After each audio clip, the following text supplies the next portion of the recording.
नमस्कार, मेरा नाम सृष्टि है और आप देख रहे हैं टीवी 45 का डिजिटल प्लेटफॉर्म। बीते कुछ दिनों से जब से बंगाल चुनाव हुआ है और चुनाव का परिणाम आया है, चर्चाएं खूब तेज हो गई हैं। खासकर झारखंड का जो सियासी अभी वातावरण है बिल्कुल चेंज हो चुका है। पूरी तरीके से सियासत गर्मा गई है।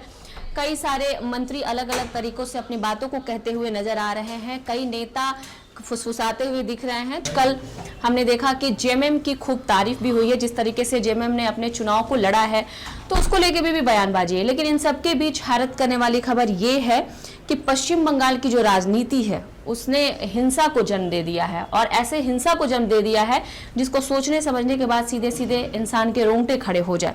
दरअसल बुधवार की शाम यानी कि कल शाम की अगर हम बात करें तो बंगाल की राजनीति में उस वक्त दहली हुई दिखाई पड़ी जब विधानसभा में नेता प्रतिपक्ष शुभेंदु अधिकारी, जो कि ममता बनर्जी के साथ चुनाव लड़ रहे थे, ममता बनर्जी के अगेंस्ट में खड़े थे और उन्होंने ममता बनर्जी को चुनाव में हराया भी था, उनके पीए यानी पर्सनल असिस्टेंट के ऊपर चंद्रनाथ रथ, जिनका नाम था, ताबड़तोड़ फायरिंग की गई और नतीजा ये हुआ कि 4 राउंड गोलियां चली और उनको अस्पताल में भर्ती भी कराया गया। इलाज के दौरान उन्होंने वहीं दम तोड़ दिया, यानी कि उनकी मृत्यु हो गई।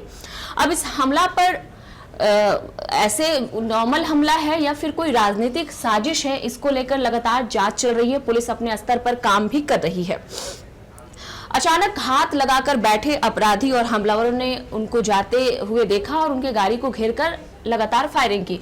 फायरिंग के दरमियान वो बुरी तरीके से घायल हुए। घायल होने की अवस्था में उनको अस्पताल ले जाया गया, जहां इलाज के समय उनकी मृत्यु हो गई। शुभेंदु अधिकारियों के करीबी पर हमला होना, कहा जा रहा है कि ये पहली बार नहीं है कि बंगाल में किसी बड़े नेता या फिर किसी बड़े जो व्यक्तित्व के इंसान हैं उनके किसी पर्सनल अधिकारी के ऊपर गोलीबारी की गई है। इसके पहले भी टीएमसी के एक नेता के पीए के साथ भी ऐसा ही किया गया था, और इसको लेकर हर तरह के जो पार्टियां हैं वो अपना बयानबाजी कर रही हैं। हर तरह के पार्टियों की तरफ से इसको लेकर बातें हो रही हैं। फिलहाल पुलिस जो है हमलावरों की तलाश में है। पुलिस अपना हर संभव कोशिश कर रही है कि आखिर इसके पीछे हाथ किसका है। हालांकि इसमें अब तक कोई गिरफ्तारी नहीं हुई है। अब ये देखना है कि ये गिरफ्तारी होती है कि नहीं होती है, या फिर आम केसों की तरह ये केस भी फाइलों में दबकर रह जाएगा, क्योंकि अक्सर ऐसा होते आया है कि इस तरह की घटनाएं घट जाती हैं और बड़े बड़े केस इसी तरह से दबा दिए जाते हैं।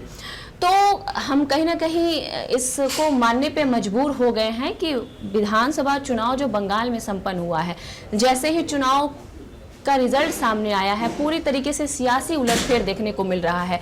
इस एक राज्य का जो चुनाव है उसका जो इफेक्ट है वो कई सारे राज्यों में देखने को मिल रहा है। अब देखना ये है कि क्या जो पुलिस है वो अपने जांच और अपनी चीज़ों को कर रही है, उसमें किस तरीके से वो सफल हो पाती है। जो भी अपडेट्स होगा हम आपको टीवी 45 के माध्यम से साझा करेंगे। मैं थी सृष्टि।